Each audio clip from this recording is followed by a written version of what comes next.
feeling is the secret by Neville Goddard, July 1951. Foreword. This book is concerned with the art of realizing your desire. It gives you an account of the mechanism used in the production of the visible world. It is a small book, but not slight.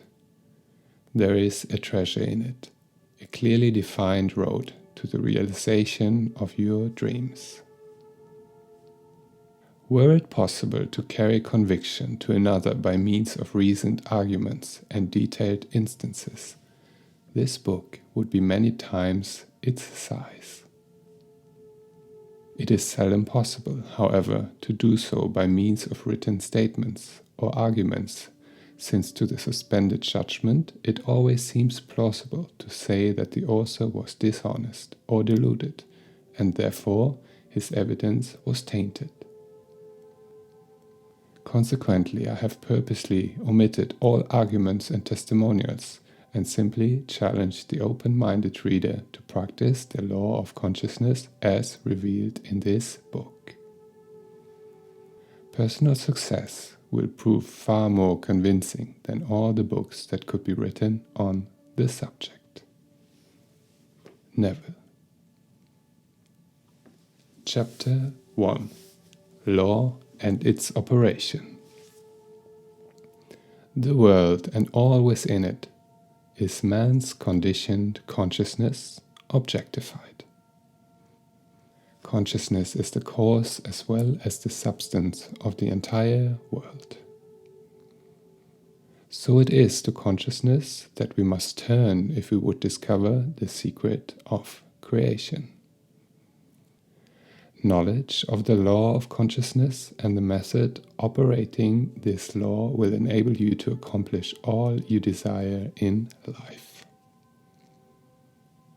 Armed with a working knowledge of this law, you can build and maintain an ideal world. Consciousness is the one and only reality, not figuratively but actually. This reality may, for the sake of clarity, be likened unto a stream which is divided into two parts, the conscious and the subconscious. In order to intelligently operate the law of consciousness, it is necessary to understand the relationship between the conscious and the subconscious. The conscious is personal and selective. The subconscious is impersonal and non-selective. The conscious is the realm of effect. The subconscious is the realm of cause. These two aspects are the male and female divisions of consciousness. The conscious is male, the subconscious is female. The conscious generates ideas and impresses these ideas on the subconscious. The subconscious receives ideas and gives form and expression to them.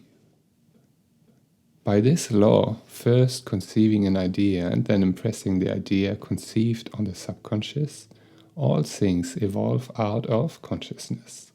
And without this sequence, there is not anything made that is made. The conscious impresses the subconscious, while the subconscious expresses all that is impressed upon it. The subconscious does not originate ideas, but accepts as true those which the conscious mind feels to be true and, in a way known only to itself, objectifies the accepted ideas. Therefore, through his power to imagine and feel and his freedom to choose the idea he will entertain, man has control over creation. Control of the subconscious is accomplished through control of your ideas and feelings. The mechanism of creation is hidden in the very depths of the subconscious, the female aspect or womb of creation. The subconscious transcends reason and is independent of induction. It contemplates a feeling as a fact existing within itself and on this assumption proceeds to give expression to it. The creative process begins with an idea and its cycle runs its course as a feeling and ends in a volition to act.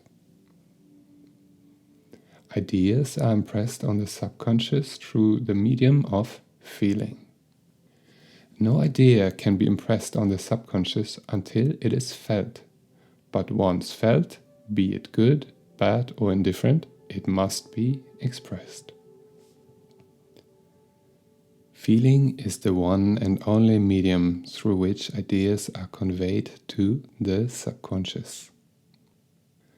Therefore, the man who does not control his feeling may easily impress the subconscious with undesirable states.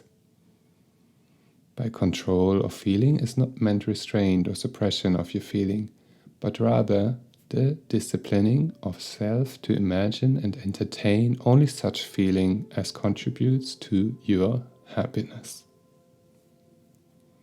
Control of your feeling is all important to a full and happy life. Never entertain an undesirable feeling nor think sympathetically about wrong in any shape or form. Do not dwell on the imperfection of yourself or others. To do so is to impress the subconscious with these limitations. What you do not want done unto you, do not feel that it is done unto you or another. This is the whole law of a full and happy life. Everything else is commentary. Every feeling makes a subconscious impression and, unless it is counteracted by a more powerful feeling of an opposite nature, must be expressed. The dominant of two feelings is the one expressed. I am healthy is a stronger feeling than I will be healthy. To feel I will be is to confess I am not. I am is stronger than I am not. What you feel you are always dominates what you feel you would like to be. Therefore, to be realized, the wish must be felt as a state that is, rather than a state that is not. Sensation precedes manifestation and is the foundation upon which all manifestation rests. Be careful of your moods and feelings, for there is an unbroken connection between your feelings and your visible world. Your body is an emotional filter and bears the unmistakable marks of your prevalent emotions. Emotional disturbances, especially suppressed emotions, are the causes of all disease. To feel intensely about a wrong without voicing or expressing that feeling is the beginning of disease. Disease in both body and environment. Do not entertain the feeling of regret or failure, for frustration or detachment from your objective results in disease. Think feelingly only of the state you desire to realize. Feeling the reality of the state sought and living and acting on that conviction is the way of all seeming miracles. All changes of expression are brought about through a change of feeling. A change of feeling is a change of destiny. All creation occurs in the domain of the subconscious. What you must acquire then is a reflective control of the operation of the subconscious, that is, control of your ideas and feelings. Chance or accident is not responsible for the things that happen to you, nor is predestined fate the author of your fortune or misfortune. Your subconscious impressions determine the conditions of your world. The subconscious is not selective. It is impersonal and no respecter of persons. Acts 10:34, Romans 2:11. The subconscious is not concerned with the truth or falsity of your feeling. It always accepts as true that which you feel to be true. Feeling is the assent of the subconscious to the truth of that which is declared to be true. Because of this quality of the subconscious, there is nothing impossible to man. Whatever the mind of man can conceive and feel as true, the subconscious can and must objectify. Your feelings create the pattern from which your world is fashioned, and a change of feeling is a change of pattern. The subconscious never fails to express that which has been impressed upon it. The moment it receives an impression, it begins to work out the ways of its expression. It accepts the feeling impressed upon it, your feeling, as a fact existing within itself, and immediately sets about to produce in the outer or objective world the exact likeness of that feeling. The subconscious never alters the accepted beliefs of man. It outpictures them to the last detail, whether or not they are beneficial. To impress the subconscious with the desirable state, you must assume the feeling that would be yours had you already realized your wish. In defining your objective, you must be concerned only with the objective itself. The manner of expression or the difficulties involved are not to be considered by you. To think feelingly on any state impresses it on the subconscious. Therefore, if you dwell on difficulties, barriers, or delay, the subconscious, by its very non-selective nature, accepts the feeling of difficulties and obstacles as your request and proceeds to produce them in your outer world. The subconscious is the womb of creation. It receives the idea unto itself through the feelings of man. It never changes the idea received, but always gives it form. Hence, the subconscious outpictures the idea in the image and likeness of the feeling received. To feel a state as hopeless or impossible is to impress the subconscious with the idea of failure. Although the subconscious faithfully serves man, it must not be inferred that the relation is that of a servant to a master, as was anciently conceived. The ancient prophets called it the slave and servant of man. St. Paul personified it as a woman and said, quote, "The woman should be subject to man in everything." End quote. Ephesians 5:24, also Corinthians 14:34, Ephesians 5:22, Colossians 3:18, Peter 3:1. The subconscious does serve man and faithfully gives form to his feelings. However, the subconscious has a distinct distaste for compulsion and responds to persuasion rather than to command. Consequently, it resembles the beloved wife more than the servant. Quote, "The husband is head of the wife," end quote, Ephesians 5:23, may not be true of man and woman in their earthly relationship, but it is true of the conscious and the subconscious, or the male and female aspects of consciousness. The mystery to which Paul referred when he wrote, quote, "This is a great mystery. He that loveth his wife loveth himself, and they two shall be one flesh," end quote. 5:31 is simply the mystery of consciousness. Consciousness is really one and undivided, but for creation's sake it appears to be divided into two.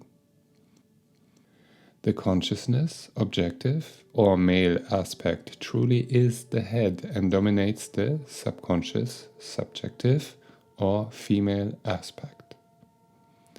However, this leadership is not that of the tyrant, but of the lover. So, by assuming the feeling that would be yours were you already in position of your objective, the subconscious is moved to build the exact likeness of your assumption. Your desires are not subconsciously accepted until you assume the feeling of their reality. For only through feeling is an idea subconsciously accepted, and only through this subconscious acceptance is it ever expressed. It is easier to ascribe your feeling to events in the world than to admit that the conditions of the world reflect your feeling. However, it is eternally true that the outside mirrors the inside. Quote, as within, so without, end quote. As above, so below, as below, so above, as within, so without, as without, so within. Correspondence, the second of the 7 principles of Hermes Trismegistus. Quote, a man can receive nothing unless it is given him from heaven, end quote. John 3:27, and, quote, the kingdom of heaven is within you, end quote. Luke 17:21. Nothing comes from without. All things come from within, from the subconscious. It is impossible for you to see other than the contents of your consciousness. Your world, in its every detail, is your consciousness objectified. Objective states bear witness of subconscious impressions. A change of impression results in a change of expression. The subconscious aspects as true that which you feel as true, and because creation is the result of subconscious impressions, you, by your feeling, determine creation. You are already that which you want to be, and your refusal to believe this is the only reason you do not see it. To seek on the outside for that which you do not feel you are is to seek in vain. For we never find that which we want, we find only that which we are. In short, you express and have only that which you are conscious of being or possessing. Quote, to him that has, it is given, end quote. Matthew 13:12, 25-29, Mark 4:25, Luke 8:18, 19:26. Denying the evidence of the senses and appropriating the feeling of the wish fulfilled is the way to the realization of your desire. Mastery of self-control of your thoughts and feelings is your highest achievement. However, until perfect self-control is attained, so that in spite of appearances you feel all that you want to feel, use sleep and prayer to aid you in realizing your desired states. These are the 2 gateways into the subconscious. Chapter 2. Sleep. Sleep, the life that occupies 1/3 of our stay on earth, is the natural door into the subconscious. So it is with sleep that we are now concerned. The conscious 2/3 of our life on earth is measured by the degree of attention we give sleep. Our understanding of and delight in what sleep has to bestow will cause us, night after night, to set out for it as though we were keeping an appointment with a lover. Quote, "In a dream, in a vision of the night, when deep sleep falleth upon me, in slumbering upon the bed, then he openeth the ears of men and sealeth their instruction." Job 33.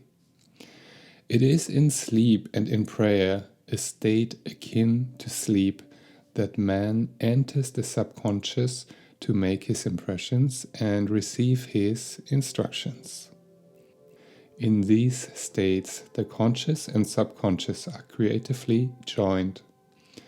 The male and female become one flesh.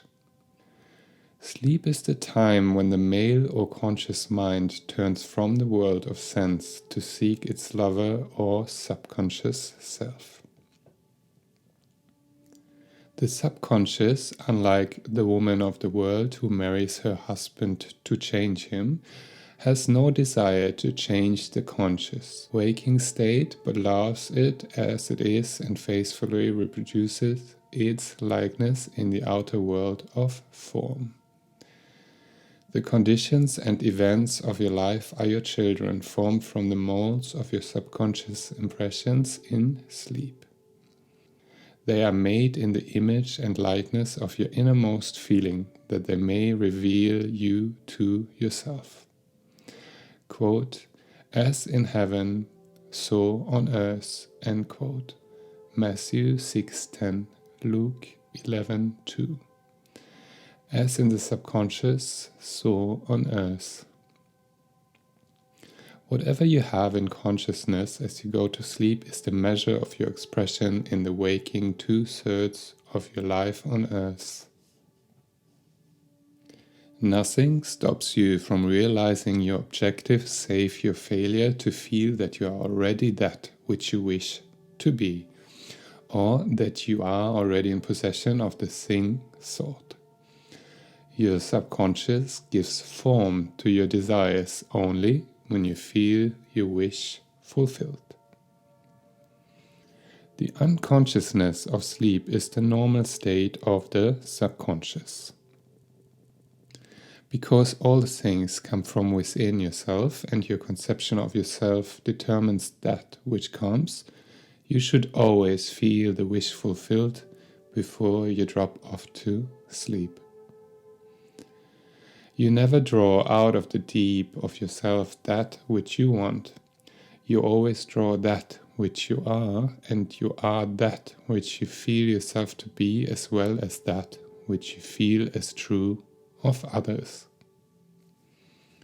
To be realized, then, the wish must be resolved into the feeling of being or having or witnessing the state sought.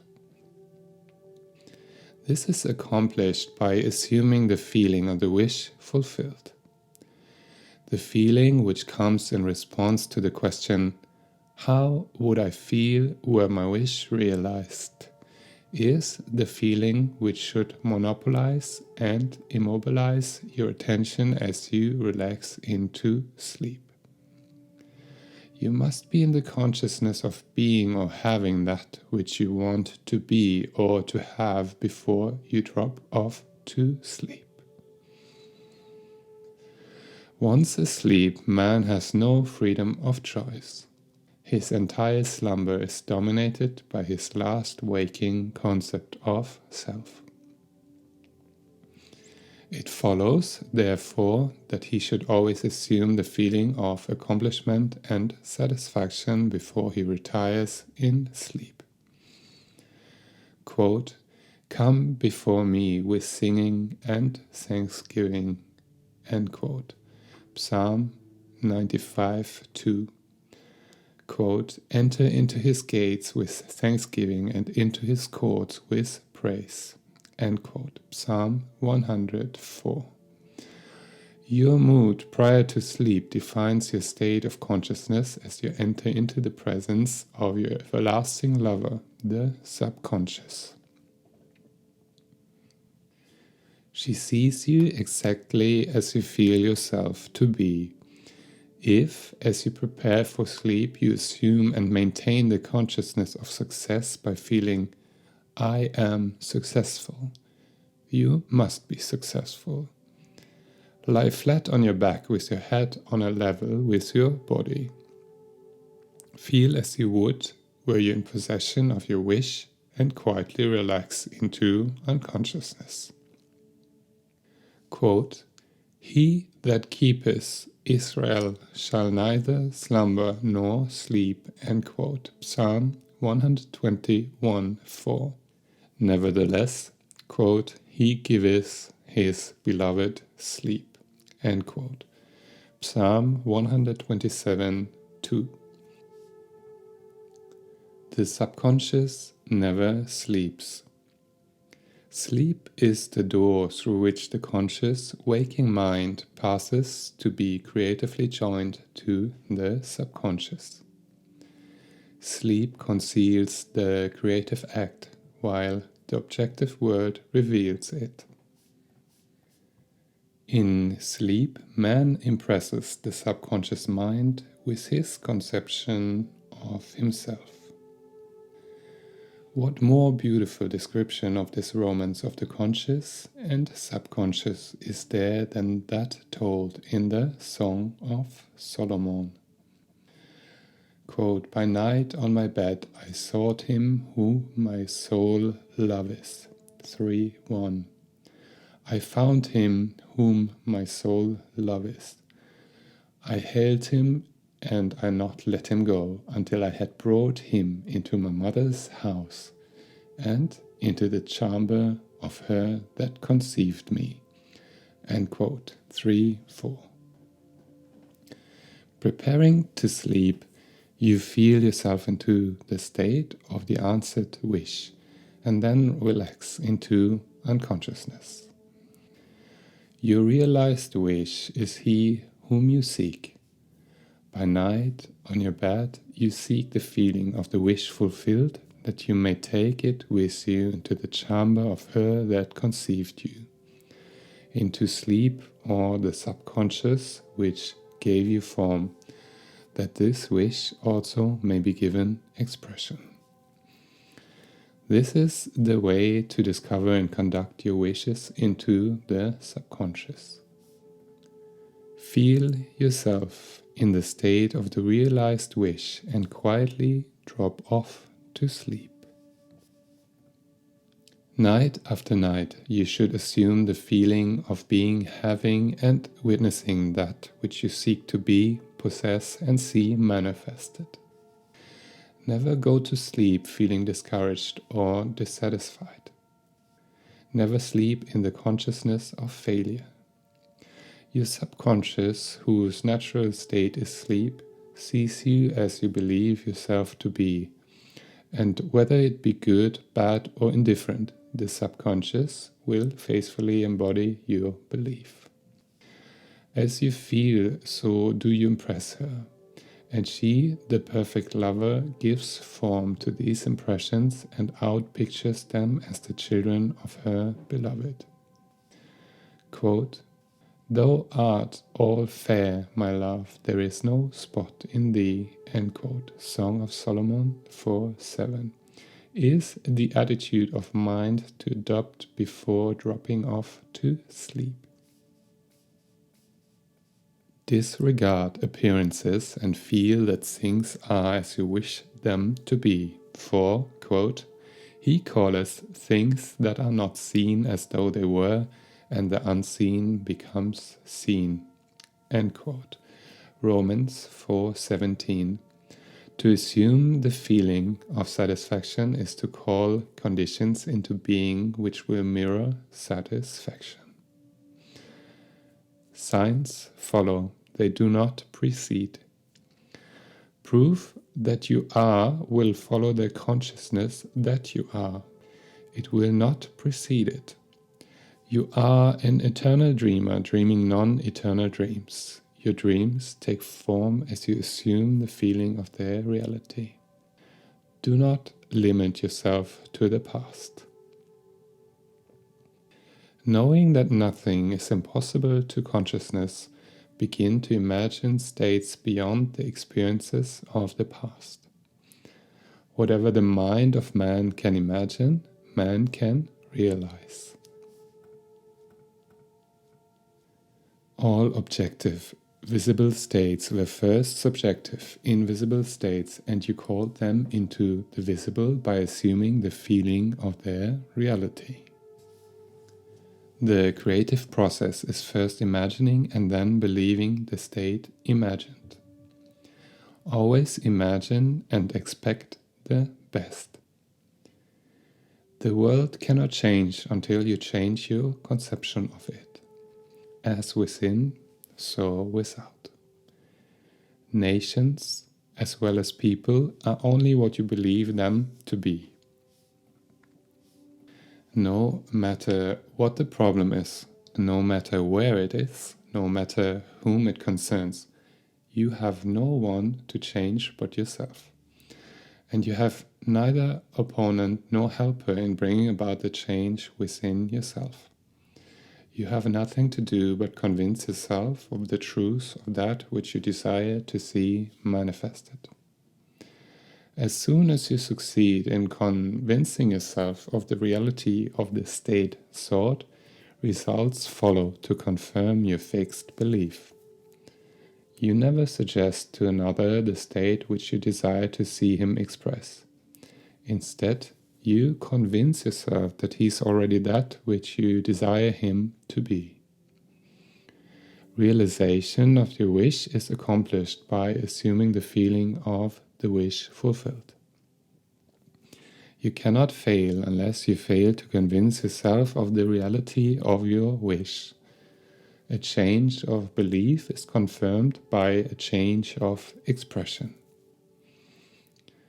Every night as you drop off to sleep, feel satisfied and spotless. For your subjective lover always forms the objective world in the image and likeness of your conception of it, the conception defined by your feeling. The waking 2/3 of your life on earth ever corroborates or bears witness to your subconscious impressions.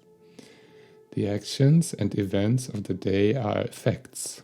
They are not causes. Free will is only freedom of choice. Quote, "Choose ye this day whom ye shall serve." End quote. Joshua 24:15. Is your freedom to choose the kind of mood you assume, but the expression of the mood is the secret of the subconscious.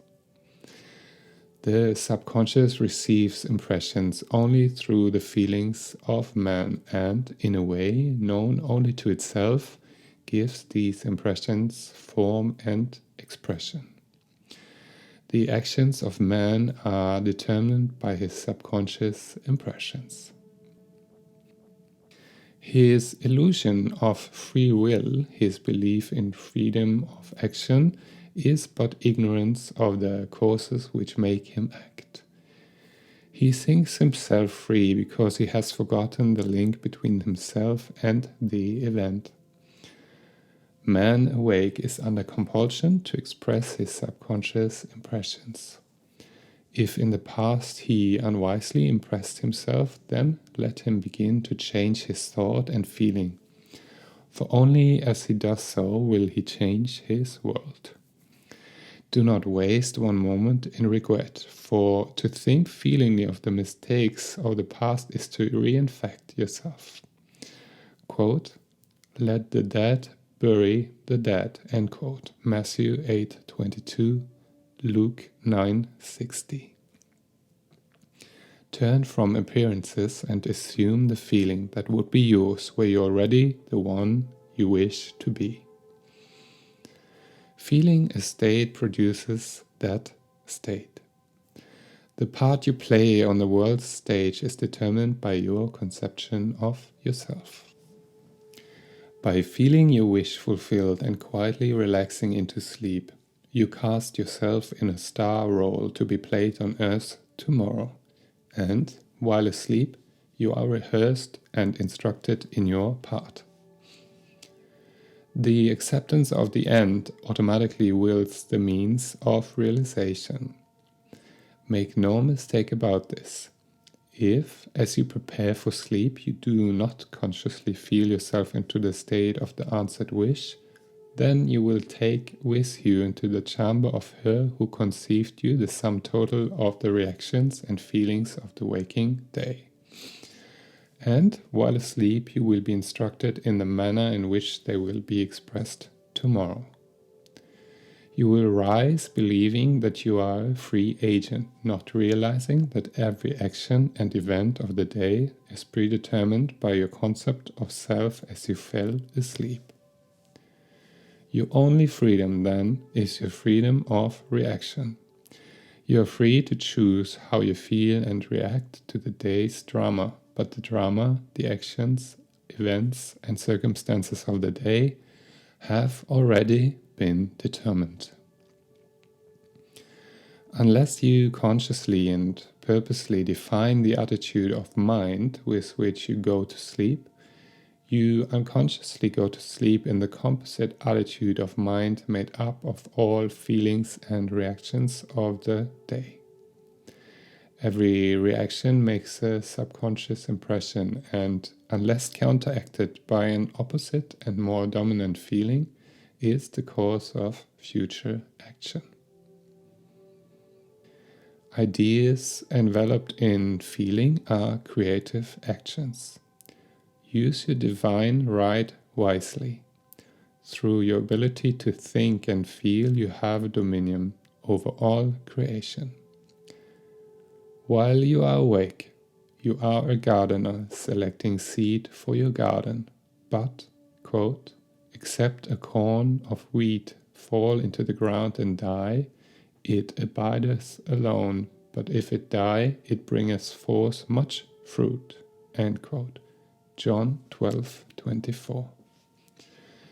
Your conception of yourself as you fall asleep is the seed you drop into the ground of the subconscious. Dropping off to sleep feeling satisfied and happy compels conditions and events to appear in your world which confirm these attitudes of mind. Sleep is the door into heaven. What you take in as a feeling, you bring out as a condition, action, or object in space. So, sleep in the feeling of the wish fulfilled. Chapter 3. Prayer. Prayer, like sleep, is also an entrance into the subconscious. Quote, when you pray, enter into your closet, and when you have shut your door, pray to your Father, which is in secret, and your Father, which is in secret, shall reward you openly. End quote. Matthew 6:6. Prayer is an illusion of sleep which diminishes the impression of the outer world and renders the mind more receptive to suggestion from within. The mind in prayer is in a state of relaxation and receptivity akin to the feeling attained just before dropping off to sleep. Prayer is not so much what you ask for as how you prepare for its reception. Quote, whatsoever things ye desire, when ye pray, believe that you have received them, and ye shall have them. End quote. Mark 11:24. The only condition required is that you believe that your prayers are already realized. Your prayer must be answered if you assume the feeling that would be yours were you already in possession of your objective. The moment you accept the wish as an accomplished fact, the subconscious finds means for its realization. To pray successfully, then, you must yield to the wish, that is, feel the wish fulfilled. The perfectly disciplined man is always in tune with the wish as an accomplished fact. He knows that consciousness is the one and only reality, that ideas and feelings are facts of consciousness and are as real as objects in space. Therefore, he never entertains a feeling which does not contribute to his happiness, for feelings are the causes of the actions and circumstances of his life. On the other hand, the undisciplined man finds it difficult to believe that which is denied by the senses and usually accepts or rejects solely on appearances of the senses. Because of this tendency to rely on the evidence of the senses, it is necessary to shut them out before starting to pray, before attempting to feel that which they deny. Whenever you are in the state of mind, I should like to, but I cannot, the harder you try, the less you are able to yield to the wish. You never attract that which you want, but always attract that which you are conscious of being. Prayer is the art of assuming the feeling of being and having that which you want. When the senses confirm the absence of your wish, all conscious effort to counteract this suggestion is futile and tends to intensify the suggestion. Prayer is the art of yielding to the wish and not the forcing of the wish. Whenever your feeling is in conflict with your wish, feeling will be the victor. The dominant feeling invariably expresses itself. Prayer must be without effort. In attempting to fix an attitude of mind which is denied by the senses, effort is fatal. To yield successfully to the wish as an accomplished fact, you must create a passive state, a kind of reverie or meditative reflection similar to the feeling which precedes sleep. In such a relaxed state, the mind is turned from the objective world and easily senses the reality of a subjective state. It is a state in which you are conscious and quite able to move or open your eyes, but have no desire to do so. An easy way to create this passive state is to relax in a comfortable chair or on a bed. If on a bed, lie flat on your back, with your head on a level with your body, close the eyes and imagine that you are sleepy. Feel, I am sleepy, so very sleepy. In a little while, a faraway feeling accompanied by a general lassitude and loss of all desire to move envelops you. You feel a pleasant, comfortable rest and not inclined to alter your position, although under other circumstances you would not be at all comfortable. When this passive state is reached, imagine that you have realized your wish. Not how it was realized, but simply the wish fulfilled. Imagine in picture form what you desire to achieve in life.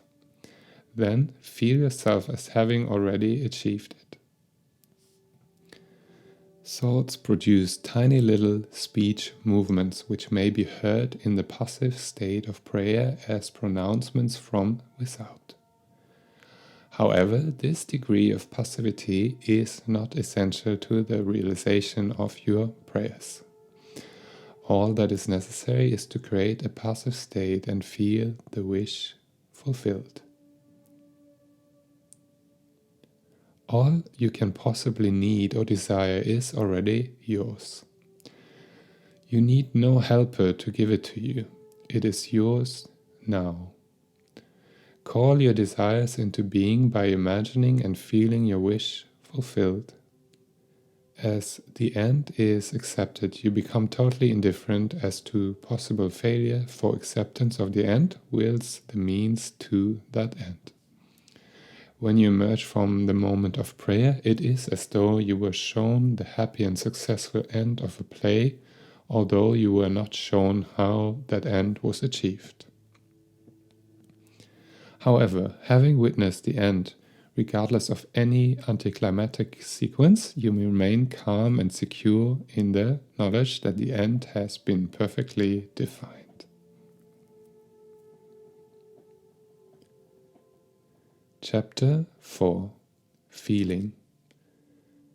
Quote, "Not by might nor by power, but by my Spirit, says the Lord of hosts." End quote. Zechariah 4:6.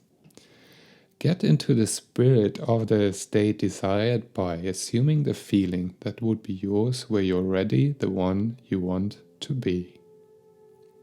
As you capture the feeling of the state sought, you are relieved of all effort to make it so, for it is already so. There is a definite feeling associated with every idea in the mind of man. Capture the feeling associated with your realized wish by assuming the feeling that would be yours where you're already in possession of the thing you desire, and your wish will objectify itself. Faith is feeling. Quote, "According to your faith," in brackets, feeling, "be it unto you," end quote. Matthew 9:29. You never attract that which you want, but always that which you are. As a man is, so does he see. Quote, "To him that has, it shall be given, and to him that has not, it shall be taken away." End quote. Matthew 13:12, 25:29, Mark 4:25, Luke 8:18, 19:26. That which you feel yourself to be, you are, and you are given that which you are. So assume the feeling that would be yours where you are already in possession of your wish, and your wish must be realized. Quote, "So God created man in his own image. In the image of God created he him." End quote. Genesis 1:27. Quote, "Let this mind be in you, which was also in Christ Jesus, who, being in the form of God, thought it not robbery to be equal with God." End quote. Philippians 2:5, 6. You are that which you believe yourself to be. Instead of believing in God or in Jesus, believe you are God or you are Jesus. Quote, "He that believeth in me, the works that I do, shall he do also." End quote. John 14:12. Should be, quote, "He that believeth as I believe, the works that I do, shall he do also." End quote. Jesus found it not strange to do the works of God because he believed himself to be God. Quote, "I and my Father are one." End quote. John 10:30. It is natural to do the works of the one you believe yourself to be. So, live in the feeling of being the one you want to be, and that you shall be. When a man believes in the value of the advice given him and applies it, he establishes within himself the reality of success.